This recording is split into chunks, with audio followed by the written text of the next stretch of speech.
My first years of adult life were spent in a Dominican monastery. When I left the order, I couldn't get a job, so played piano in a bar for a while, and then I toured internationally with Mary O'Hara, who was the leading Irish singer at the time. I came out later in life. I was 52 when I came out publicly. I was going to a fraternity event, which is an organization for gay business professionals, and we were having a guest speaker. When I walked in with a friend of mine, I said, you see that guy up there on the stage who's going to talk? Well, I'm going to be with him on the long term after tonight. And anyway, during the break, exchanged cards, and we spoke a few nights later and got together for dinner, and here we are.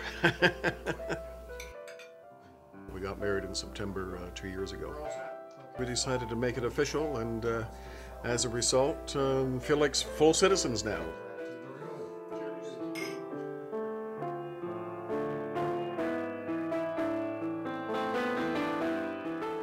I was at home one day in the country, and we had just moved into our new home just a while before, and the assistant or the nurse from the doctor's office phoned, and she said, just want you to know that 5% of one of the biopsies showed cancer, so you have prostate cancer. And then I hung up the phone and went into the great room and started to cry, and I just cried and cried and cried. I thought, this is the end, and I'm home alone planning my death.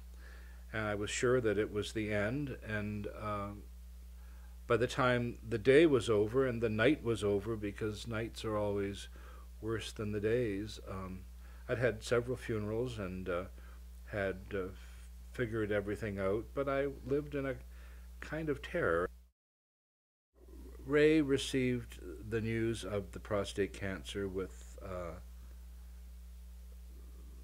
the loving concern that he does when anything comes up in my life, and his attitude was, what can I do, how can I support, what do you need, and I have to say that our relationship, which was intimate, became deeper and more intimate. I remember sitting out in the front veranda and thinking how different life might be, but the important thing was now, and making sure that what we had, which was so rich in its quality, didn't diminish. And some of the richest times were our quiet times, just holding and being held. Some of the conversations we got into about the possibility of dying and also of death, and we've had those since. They allowed us to reach a new level or depth of a relationship that we probably wouldn't have reached until we're much older. Yeah, worked through that, and we did it together. So I certainly wasn't going to run away. The incontinence was the thing that there was 50% chance that there might be incontinence, and I'm sure all of this is much better at this stage of life. But 10 years ago, it was a big issue for me to think that I might have to all of a sudden go to the bathroom in the middle of a concert or in the middle of a talk. I thought, well, that could ruin my whole professional life, and I'm young yet, and I'm not ready for that to happen. So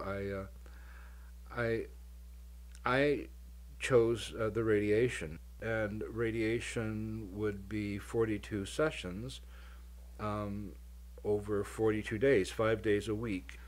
You had to go with a full bladder and an empty bowel, and in the morning, with a 2-hour drive, it wasn't the best thing possible. I wore black corduroy pants all the time in case I had to wet my pants on the way down, and a few times I did, or I had to take a Ziploc bag with me or something just to be sure that I'd be okay. Well, as Kelly was going through the ordeal, I was certainly experiencing my own feelings. I think there was such a mixture of fear, of uncertainty, of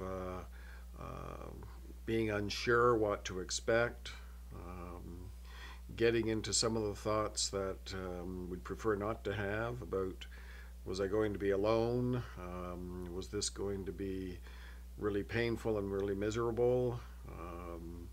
The main support was being available and talking, and talking about some of those days that might not have gone as well. Maybe he didn't make it quite to the hospital with a full bladder. And talking about that over dinner and having a laugh about it, and then deciding, well, we'd get a bigger plastic bag for the next trip in or something. I guess if I think back, at times there may have been more of a sense of being alone than perhaps Kelly might have at some times, because there was a great support network around at the hospital. He had fantastic people working with him. He had a doctor he could call. There weren't those same types of people around me. And so some of the times there wasn't that same support network, which might have been good to have had. However, we had each other and still do.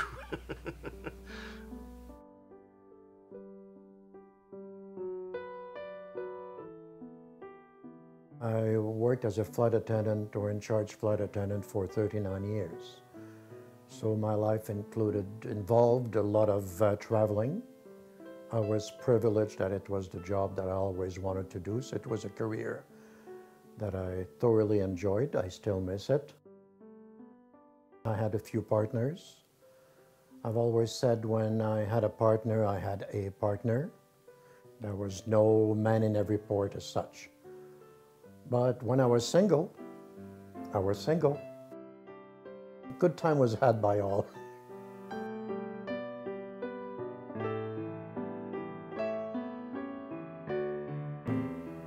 When I was 53, he sent me for a biopsy because my PSA was going up and there was something abnormal about the feel of my prostate. I went to a hospital and I did not like that urologist, and he messed up the surgery, the biopsy. A 20-minute procedure turned into 55 minutes, and by that time all the painkillers and had worn off, so I was literally in tears. And he only did 2 samples instead of the 6 he was supposed to do. The most stressful part was not knowing, having to wait for the news. Is it or isn't it cancer? One thing that helped me a lot is in the mid-80s, I was one of the, not the first ones, but I think second or third group of volunteers who was trained by ACT, the AIDS Committee of Toronto. And in those days, a diagnosis of HIV was AIDS, basically, by the time you got the diagnosis, and it was a death sentence. But by the time I got diagnosed with my cancer, AIDS had become almost a chronic disease. It could be treated. It did not mean a death sentence, and I looked at cancer in the same way. It is not a death sentence, it is a medical condition, and I'll deal with it. I got home on a Monday night.